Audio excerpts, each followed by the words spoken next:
দক্ষিণ এশিয়ায় আঞ্চলিক সহযোগিতার শীর্ষ প্ল্যাটফর্ম হিসেবে সার্কের পুনরুজ্জীবনের আহ্বান জানিয়েছেন প্রধান উপদেষ্টা অধ্যাপক মোহাম্মদ ইউনূস। বুধবার নিউ ইয়র্কে জাতিসংঘ সদর দপ্তরে জাতিসংঘ সাধারণ পরিষদের বৈঠকের ফাঁকে পাকিস্তানের প্রধানমন্ত্রী শাহবাজ শরীফের সঙ্গে দেখা করার সময় প্রধান উপদেষ্টা এ আহ্বান জানান। বৈঠকে দুই নেতা দুই দেশের মধ্যে দ্বিপাক্ষিক সহযোগিতা পুনরুজ্জীবিত করার প্রয়োজনীয়তার উপর জোর দেন।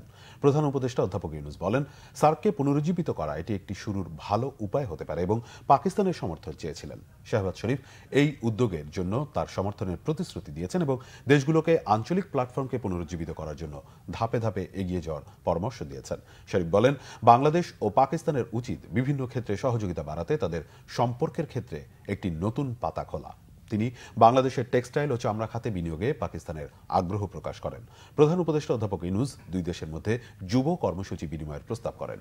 দুই দেশ পররাষ্ট্র সচিব পর্যায়ের আলোচনা নবায়ন এবং দুই দেশের মধ্যে যৌথ কমিশন পুনরায় সক্রিয় করার বিষয়ে আলোচনা হয়েছে।